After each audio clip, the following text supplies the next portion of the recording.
बिस्मिल्लाहिर्रहमानिर्रहीम। अस्सलामुअलैकुम dear students. 8th PTB book exercise 2.20। इस एक्सरसाइज का क्वेश्चन नंबर 1 है, find the solution set by using the method of elimination. इस exercise में हमने साइमल्टेनियस लीनियर इक्वेशंस का सॉल्यूशन सेट फाइंड आउट करना है और साइमल्टेनियस लीनियर इक्वेशंस के सॉल्यूशन सेट फाइंड आउट करने के 3 मेथड्स इस एक्सरसाइज में यूज़ हुए हैं।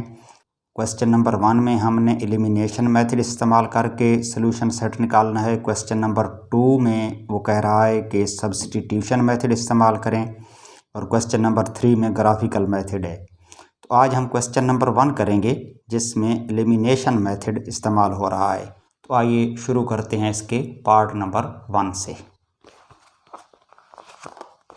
पार्ट नंबर 1 में जो सिस्टम ऑफ इक्वेशंस दिया गया है, फर्स्ट इक्वेशन है 2x + 5y = -y, 2x + 5y = -1 और सेकंड इक्वेशन है x - 2y = 4, x - 2y = 4।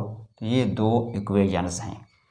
इन दोनों इक्वेशंस को हमने सॉल्व करना है और सॉल्व करके इनका सॉल्यूशन सेट फाइंड आउट करना है। और सॉल्व करने के लिए जो मेथड यूज़ करना है वो है एलिमिनेशन मेथड। एलिमिनेशन मेथड दरअसल एक ऐसा मेथड है जिसमें हम क्या करते हैं कि दोनों इक्वेशंस में से कोई सा एक वेरिएबल एलिमिनेट कर देते हैं, यानी ख़त्म कर देते हैं। इसमें देखें ना, फर्स्ट इक्वेशन में भी x और y दो वेरिएबल हैं, सेकंड इक्वेशन में भी x और y दो वेरिएबल हैं।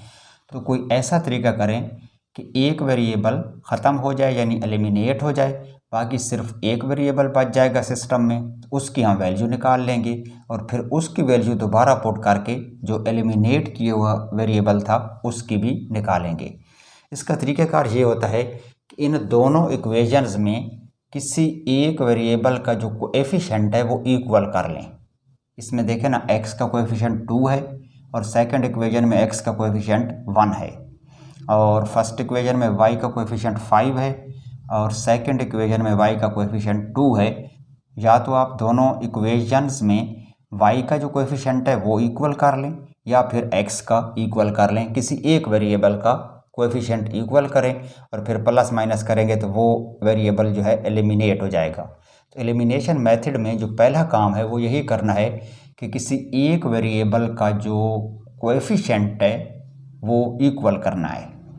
तो इसमें हमें आसानी रहेगी कि अगर हम सेकंड इक्वेशन में x को डबल कर दें, यानी सेकंड इक्वेशन में x का कोएफिशिएंट 1 है, अगर हम इसको डबल करें तो 2 हो जाएगा और उसमें ऑलरेडी 2 है तो ये इक्वल हो जाएगा। बजाय इसके कि अगर हम y के कोएफिशिएंट्स को इक्वल करें तो उसमें हमें दोनों इक्वेशंस को मल्टीप्लाई करना पड़ेगा किसी न किसी नंबर पे। तो उसकी बजाय अगर हम x को इक्वल करें तो हमें सिर्फ सेकंड इक्वेशन ही को डबल करना पड़ेगा, यानी इस x को अगर डबल कर दें तो इसके इक्वल हो जाएगा। तो इसमें हम सिर्फ x की कोएफिशिएंट्स को ही इक्वल करते हैं। अब इसका तरीका ये है कि जो फर्स्ट इक्वेशन है उसमें तो x2 है, हम ये चाह रहे हैं कि सेकंड इक्वेशन में भी x2 हो जाए। तो सेकंड इक्वेशन में x2 तब होगा जब ये x का कोएफिशिएंट 1 है, इसको डबल करेंगे यानी 2 से मल्टीप्लाई करेंगे। तो अब इक्वेशन के अंदर किसी एक टर्म को हम सेपरेटली डबल नहीं कर सकते। अगर हम x को डबल करना चाहते हैं तो इसका तरीका ये होगा कि हम इस पूरी इक्वेशन को डबल करें, यानी इस इक्वालिटी की दोनों साइड्स को 2 से मल्टीप्लाई करें, तमाम टर्म्स डबल होंगी। तो यहाँ पर पहला काम यही करते हैं कि मल्टीप्लाई कर लेते हैं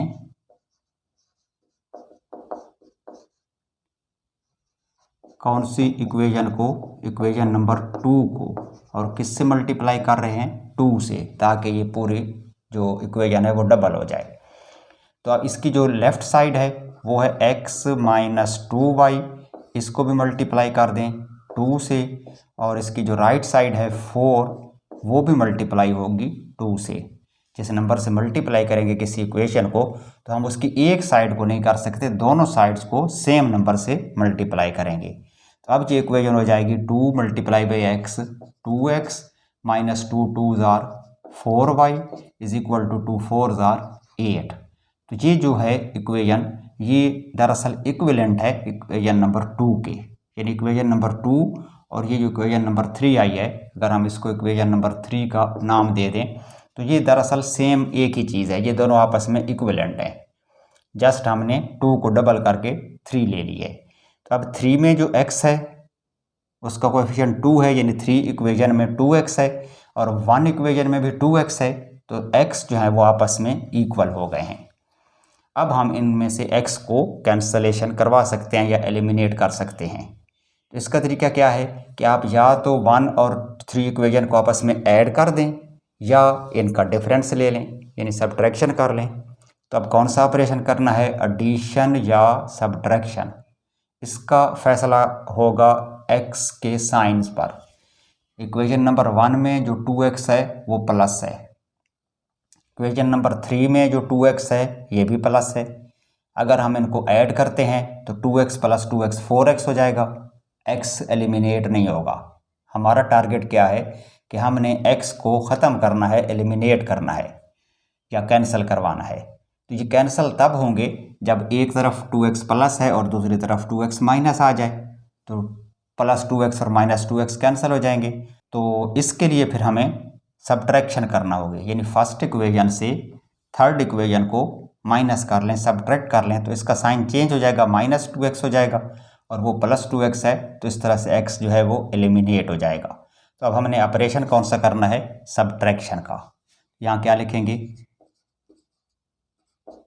सब्ट्रैक्ट इक्वेशन 3 फ्रॉम इक्वेशन 1। जो इक्वेशन 3 है वो इक्वेशन 1 से सब्ट्रैक्ट कर लें। तो पहले हम इक्वेशन 1 लिख लेते हैं, 2x plus 5y is equal to -1, ये हो गई इक्वेशन 1। और इसमें से सब्ट्रैक्ट करना है इक्वेशन 3 को। इक्वेशन 3 जो है वो है 2x minus 4y is equal to 8।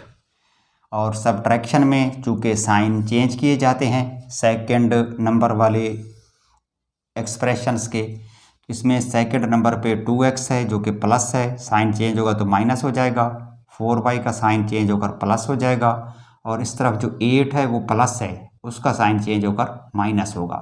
Minus करने के लिए तमाम टर्म्स के साइन चेंज करने होते हैं जो कि सब्ट्रैक्ट हो रही होती हैं। अब क्या होगा, 2x प्लस और 2x माइनस कैंसिल हो जाएंगे, यानी x एलिमिनेट हो जाएगा, ख़त्म हो जाएगा।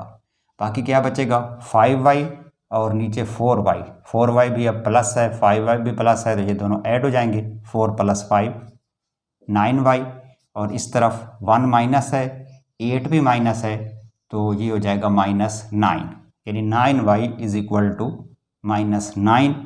ये एक ऐसा रिलेशन आ गया है जिसमें x ख़त्म हो गया है या एलिमिनेट हो गया है। तो अब हम इसमें से बड़ी आसानी के साथ y की वैल्यू कैलकुलेट कर सकते हैं। किस तरह, चूँकि हमें पता है 9y इज इक्वल टू -9 है, दोनों साइड्स को डिवाइडेड बाय 9 कर दें तो इस तरफ 9 कैंसिल हो जाएगा और इस तरफ भी 9 1 ज़र 9, तो y इक्वल हो जाएगा -1 के, यानी हमारे पास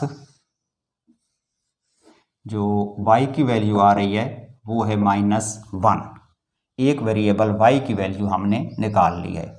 अब दूसरी हमें x की वैल्यू भी चाहिए, तो x की वैल्यू निकालने के लिए y की ये जो वैल्यू -1 आई है, ये इन दोनों में से किसी इक्वेशन में आप डाल दें, इक्वेशन 1 में पुट कर दें या इक्वेशन 2 में कर दें, उसमें y की जगह पर उसकी वैल्यू -1 डाल दें, तो x की वैल्यू हमारे पास आ जाएगी। तो अब यहाँ हम क्या करते हैं, putting the value of y in equation 2 में आसानी रहेगी क्योंकि इसमें x ऑलरेडी सिंगल है। तो इक्वेशन 2 है x - 2y is equal to 4, x - 2y is equal to 4, ये इक्वेशन 2 है। और इसमें क्या करना है, y की वैल्यू पुट करनी है ये वाली, तो x - 2 टाइम्स y, y कितना है -1, यहाँ -1 लगा दें, ये इक्वल हो जाएगा 4 के, या x -2 मल्टीप्लाई बाय -1, एक तो 2 1 2 ही रहेगा, लेकिन 2 टाइम्स जो माइनस है वो प्लस हो जाएगा, और ये इक्वल है 4 के, तो x इक्वल हो जाएगा +2 है, उस तरफ जाएगा तो माइनस हो जाएगा, यानी 4 -2 के, या x इज इक्वल टू 4 -2 2। तो x की वैल्यू हमारे पास आ गई 2, y की वैल्यू हमारे पास आ गई -1। तो यही इन इक्वेशंस का सलूशन है। इक्वेशन के सलूशन का मतलब यही होता है कि उसमें जो दोनों वेरिएबल्स हैं x और y, उनकी वैल्यूज़ फाइंड आउट करें। तो वो दोनों वैल्यूज़ हमने निकाल ली हैं, यानी x की वैल्यू 2 आ रही है और y की 1 आ रही है, तो ये हमारा आंसर है। अब वो क्वेश्चन में कह रहा है कि फाइंड द सॉल्यूशन सेट। इनका जो आंसर होता है उसको बाकायदा सेट फॉर्मेट में लिखा जाता है। तो इसका जो सॉल्यूशन सेट है वो कैसे बनेगा? सॉल्यूशन सेट के लिए एक तो बाकायदा करली ब्रैकेट डालेंगे जो कि सेट की सिंबल है, और उसके अंदर एक ऑर्डर्ड पेयर लिखना पड़ता है, यानी एक और स्मॉल ब्रैकेट डालेंगे, और उस स्मॉल ब्रैकेट में जो x की वैल्यू है, यानी x का जो आंसर है वो पहले लिखना है यहाँ पर 2, उसके बाद कॉमा डालना है, कॉमा डाल के जो दूसरा आंसर है यानी y की जो वैल्यू है वो लिखनी है, और y की आई है हमारे पास -1। उसके बाद स्मॉल ब्रैकेट क्लोज करें, ये ऑर्डर पेयर कंप्लीट हो गया, और जो सेट की सिंबल थी यानी करली ब्रैकेट वो भी क्लोज कर दें। इस तरह जब आप आंसर को लिखेंगे तो ये तरीका कहलाता है सॉल्यूशन सेट। तो जब भी आप सॉल्यूशन सेट लिखेंगे या सेट के अंदर आंसर लिखेंगे तो उसको एक पेयर के फॉर्म में लिखेंगे, यानी एक स्मॉल ब्रैकेट के अंदर इनक्लोज करेंगे, और उसमें x हमेशा पहले आएगा और y बाद में। इस तरतीब का आपने ख्याल रखना है। अगर आपने यहाँ आंसर में -1 यानी y की वैल्यू पहले लिख दी और x की बाद में लिखी तो आपका जो आंसर है वो गलत हो जाएगा। ठीक आंसर तब होगा जब x पहले और y बाद में होगा। क्लियर? तो ये हो गया सॉल्यूशन सेट पार्ट नंबर 1 का। पार्ट नंबर 2, इसमें जो दो इक्वेशंस दी गई हैं, इक्वेशन नंबर 1 है x + y = 2, x + y = 2, ये फर्स्ट इक्वेशन हो गई, और सेकंड है x - y = 0, x - y equal है 0 के, ये हो गई इक्वेशन नंबर 2। इन दोनों इक्वेशंस को सॉल्व करके इनका सॉल्यूशन सेट निकालना है। इसमें भी हमने ज़ाहिर है एलिमिनेशन मेथड ही इस्तेमाल करना है, और एलिमिनेशन मेथड में क्या किया जाता है कि एक वेरिएबल को एलिमिनेट करना है, ख़त्म करना होता है, और उसके लिए जिस तरह अभी हम पार्ट नंबर 1 में पढ़ रहे थे कि किसी एक वेरिएबल का जो कोएफिशिएंट्स हैं वो इक्वल करने होते हैं। तो इसमें वो मसला नहीं है। दोनों इक्वेशंस में देखें ना, इसमें भी x1 है और इसमें भी x1 है, यानी x के जो कोएफिशिएंट्स हैं वो भी इक्वल हैं और y भी इक्वल है। फर्स्ट इक्वेशन में भी 1y है और सेकंड इक्वेशन में भी y सिंगल है, तो दोनों इक्वेशंस में y भी इक्वल है, x भी इक्वल है, और जस्ट हम इनको प्लस या माइनस कर लें तो एक वेरिएबल इसमें से ईजिली एलिमिनेट हो जाएगा। तो किसी किस्म की मल्टीप्लिकेशन की ज़रूरत नहीं है, चूँकि y का साइन ऑलरेडी डिफरेंट है, इसमें y प्लस है, इसमें y माइनस है। अगर हम इनको इधर ही ऐड कर दें तो y कैंसिल हो जाएगा। तो जस्ट एडिशन का ऑपरेशन करें जिससे y एलिमिनेट हो जाएगा और उस x की जो है वो हम वैल्यू निकाल लेंगे। तो पहला काम क्या करना है कि ऐड करना है इक्वेशन 1 और 2 को।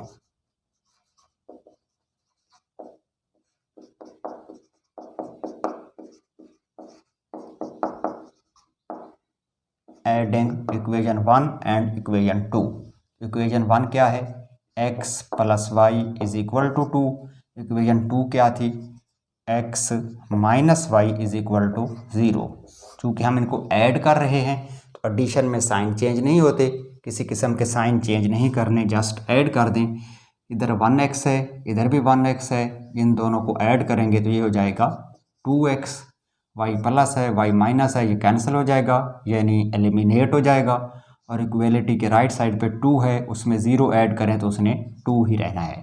तो अब ये जो इक्वेशन आई है इसमें सिर्फ एक वेरिएबल x है, y इसमें से ख़त्म हो गया है। तो इसमें से अब हम x की वैल्यू निकाल लेते हैं। यानी हमारे पास जो रिलेशन बचा है 2x is equal to 2, x की वैल्यू निकालनी है तो हम 2 से डिवाइड कर देंगे, यानी कोएफिशिएंट ऑफ x को ख़त्म करने के लिए डिवाइडेड बाई 2 करें। तो ये ऑपरेशन दोनों साइड्स पे करना पड़ेगा, यानी लेफ़्ट साइड भी डिवाइडेड बाई 2 और राइट साइड भी डिवाइडेड बाई 2। इधर 2 कैंसिल होगा तो x बचेगा और इस तरफ क्या आएगा, 2 1 जार 2 और 2 1 जार 2, यानी 2 से 2 इधर भी कैंसिल हो जाएगा तो 1/1 आएगा और 1/1 इज इक्वल टू 1 होता है। चूँकि डिनोमिनेटर वाला 1 तो लिखा नहीं जाता, तो x की वैल्यू हमारे पास आ गई है 1। अब ये जो x की वैल्यू है इन दोनों इक्वेशंस में से किसी भी एक इक्वेशन में पुट कर लें तो y की वैल्यू आ जाएगी। तो हम क्या करते हैं कि x की ये वैल्यू इक्वेशन 1 में पुट करते हैं। चूँकि 1 में y ऑलरेडी प्लस है, 2 में करेंगे तो इसमें y माइनस है, थोड़ा सा मुश्किल हो जाएगा, तो हम 1 में ही ले लेते हैं।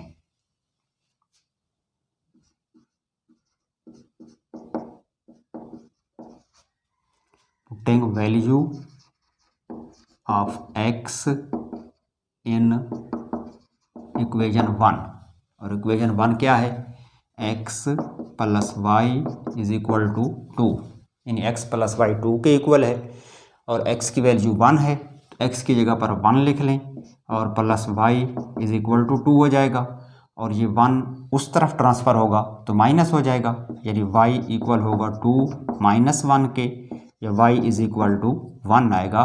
2 माइनस 1 1 होता है। अभी हमने जो x की वैल्यू निकाली थी वो भी 1 थी, जो y की वैल्यू आ रही है वो भी 1 है, तो इसका जो आंसर है उसको हमने लिखना है सोल्यूशन सेट में।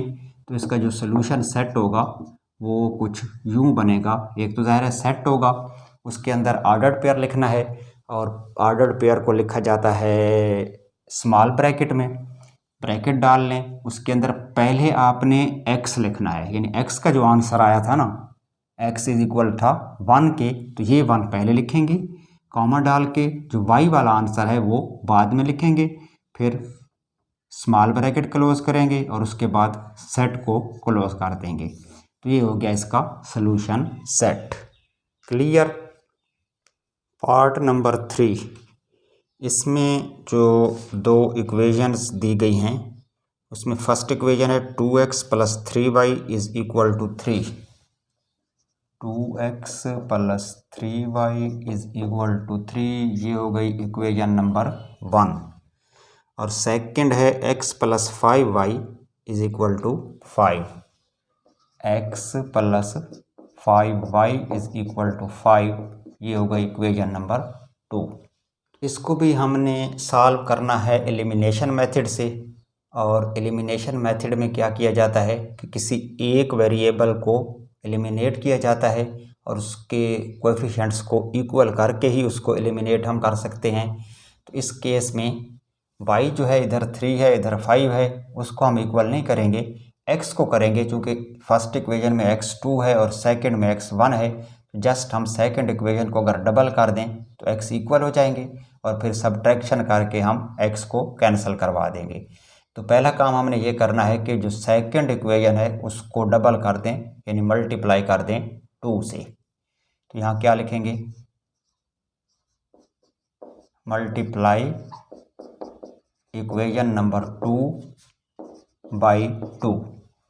तो इक्वेशन 2 है हमारे पास x plus 5y is equal to 5, इसकी जो लेफ़्ट साइड है उसको भी 2 से मल्टीप्लाई कर दें, जो राइट साइड है उसको भी 2 से मल्टीप्लाई कर दें। तो ये साइड इसकी हो जाएगी 2 multiply by x, 2x plus 2 multiply by 5 10y, और यहाँ पर भी 2 मल्टीप्लाई बाई 5 10। तो ये हो जाएगी हमारे पास इक्वेशन नंबर 3, जो कि हमने इक्वेशन 2 को डबल करके हासिल की है। तो ये दरअसल इक्वेशन 2 ही की इक्विवेलेंट इक्वेशन है, यानी इसको हमने 2 ही समझना है और फिर इसको ऐड या सब्ट्रैक्ट करना है इक्वेशन 1 के साथ। तो अब इक्वेशन 1 में जो है x वो 2x है और इक्वेशन 3 में भी 2x है, और इक्वेशन 1 का 2x भी पॉजिटिव है, इक्वेशन 3 का 2x भी प्लस है, यानी दोनों का साइन सेम है। तो ऐड करने से तो ये कैंसिल नहीं होंगे, तो ज़ाहिर है हमें अब सब्ट्रैक्शन करनी होगी। तो सब्ट्रैक्शन किसको करेंगे, सब्ट्रैक्ट कर लेते हैं इक्वेशन 3 को फ्रॉम इक्वेशन 1, यानी इक्वेशन 1 से इक्वेशन 3 को सब्ट्रैक्ट कर लेते हैं। तो पहले हमने इक्वेशन 1 लिखनी है, 2x plus 3y is equal to 3, ये है इक्वेशन 1। और माइनस करना है इक्वेशन 3 को। इक्वेशन 3 हमने फाइंड आउट की है 2x plus 10y is equal to 10, ये है इक्वेशन 3। ऑपरेशन माइनस का करना है तो माइनस में साइन चेंज किए जाते हैं, किसके, सेकंड नंबर वाले टर्म्स के। तो यहाँ 2x प्लस है, माइनस हो जाएगा, 10y प्लस है, माइनस हो जाएगा, और इधर भी जो 10 प्लस है वो माइनस हो जाएगा। तो 2x प्लस और 2x माइनस ये तो कैंसिल हो जाएगा, यानी x तो एलिमिनेट हो जाएगा, बाकी बचेंगे y।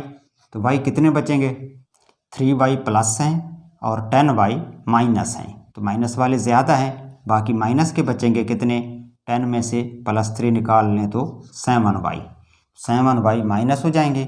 और इस तरफ भी वही सिचुएशन है, -10 है और +3 है, तो यहाँ पर भी -7 आएगा। तो अब हमारे पास जो इक्वेशन आई है वो है -7y is equal to -7।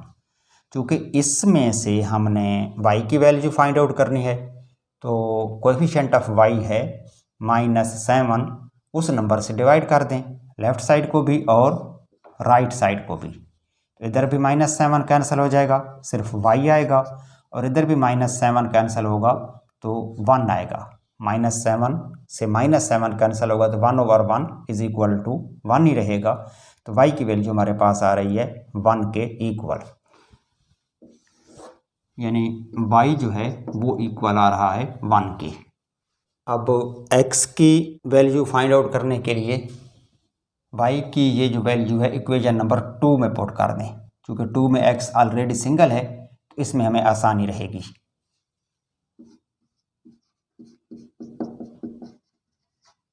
Putting y is equal to 1 in equation 2। Equation 2 में जो y की ये वैल्यू है वो पुट करते हैं। तो इक्वेशन 2 है क्या, x plus 5y is equal to 5, ये है इक्वेशन नंबर 2। इसमें से x तो हमने फाइंड आउट करना है, +5 टाइम्स y है, और y इक्वल है 1 के, तो y की जगह पर आप 1 लिख दें, ये इक्वल हो जाएगा 5 के, या x प्लस 5 मल्टीप्लाई बाई 1 5 रहेगा, इज इक्वल टू 5, या x इक्वल होगा, ये 5 तो अपनी जगह पर आएगा, ये जो +5 है उस तरफ ट्रांसफ़र होगा तो माइनस हो जाएगा, तो x इक्वल होगा 5 - 5 के, यानी 5 में से 5 माइनस कर लें तो 0 आएगा। x की वैल्यू हमारे पास आ रही है 0, जबकि y की वैल्यू हमने फाइंड आउट की है 1। तो यही इसका आंसर है। अब इसको भी लिख लेते हैं सॉल्यूशन सेट की फॉर्मेट में। तो इसका जो सॉल्यूशन सेट होगा वो होगा तो एक सेट, लेकिन उसके अंदर हम एक ऑर्डर्ड पेयर लिखेंगे, यानी स्मॉल ब्रैकेट डालकर x की वैल्यू पहले लिखेंगे 0 और कॉमा डाल के बाद में y की वैल्यू लिखेंगे जो कि है 1, और स्मॉल ब्रैकेट क्लोज करेंगे और उसके बाद सेट को क्लोज करेंगे। तो ये तरीका होता है आंसर को सॉल्यूशन सेट में लिखने का, क्योंकि फाइंड करना है सॉल्यूशन सेट, तो इस तरीके से हम इसका आंसर लिखेंगे। क्लियर? ओके जी, ये तो था हमारा आज का लेसन। आज हमने क्वेश्चन नंबर 1 के 3 पार्ट्स कर लिए हैं। इसके जो रिमेनिंग 3 पार्ट्स हैं वो इंशाल्लाह नेक्स्ट टाइम करेंगे। अब इजाज़त दीजिए, खुदा हाफिज़।